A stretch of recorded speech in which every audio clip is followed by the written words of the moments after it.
প্রধানমন্ত্রীর মাকে নিয়ে কুকথা, বাংলার প্রদেশ কংগ্রেস বিজেপির অফিসে তাণ্ডব বিজেপির। প্রদেশ কংগ্রেস অফিসে অগ্নিসংযোগের অভিযোগ বিজেপির বিরুদ্ধে, বিজেপি নেতা রাকেশ সিং এর বিরুদ্ধে অভিযোগ।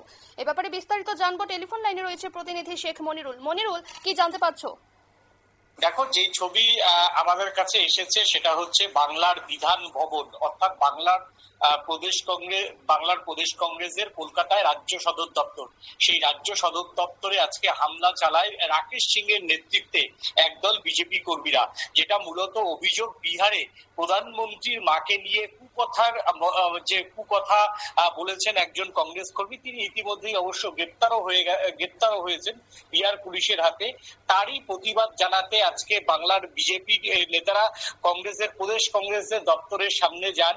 সেখানেই বিজেপি নেতা রাকেশ সিং এর নেতৃত্বে বিধান ভবনে, অর্থাৎ কংগ্রেস ভবনে, ঐতিহাসিক ভবন বললেও কিন্তু এটা ভুল হবে না, বিধান ভবন, সেই ঐতিহাসিক ভবনে কিন্তু সেখানে কংগ্রেসের যে পতাকা, সেই পতাকা একের পর এক পোড়ানো হয়, কংগ্রেস অফিসে ভাঙচুর চালানো হয়, সেখানে অগ্নিসংযোগ ঘটানো হয়।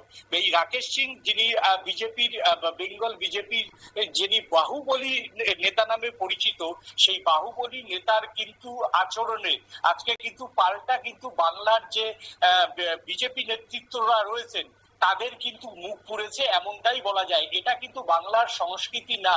কোনো একটা রাজ্য দপ্তরে গিয়ে সেখানে হামলা চালাতে হবে, সেখানে তাদের পতাকা পুড়িয়ে ফেলানো হবে, তাদের অফিসে অগ্নিসংযোগ করা হবে। এটা কিন্তু বাংলার রাজনৈতিক সৌজন্যতা না, এটা একেবারে চূড়ান্ত অসৌজন্যতার নজির রাখলেন বিজেপি নেতা রাকেশ সিং। এবং প্রধানমন্ত্রীর মাকে নিয়ে যে কথা বলেছেন তাতে কিন্তু দেশ জুড়ে কিন্তু নিন্দার ঝড় উঠেছে। ইতিমধ্যেই কিন্তু বিহারে যে রাহুল গান্ধীর যাত্রা, সেই রাহুল গান্ধীর যাত্রাতে রাহুল গান্ধী থাকাকালীন এইরকম ধরনের কিভাবে একজন কথা বলে তা নিয়ে প্রশ্ন, তা নিয়ে কংগ্রেসের অতি সমালোচনা উঠছে।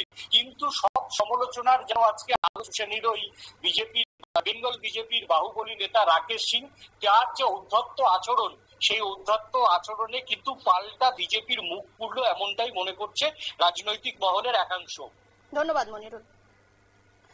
আমরা শুনে নিলাম, অর্থাৎ প্রধানমন্ত্রীর মাকে কুকথা নিয়ে বাংলার প্রদেশ কংগ্রেস অফিসে তাণ্ডব বিজেপির, এবং সেই সাথে কংগ্রেস কর্মী গ্রেফতার হয়েছে। প্রদেশ কংগ্রেস অফিসে অগ্নিসংযোগের অভিযোগ বিজেপির বিরুদ্ধে এবং বিজেপি নেতা রাকেশ সিং এর বিরুদ্ধেও অভিযোগ।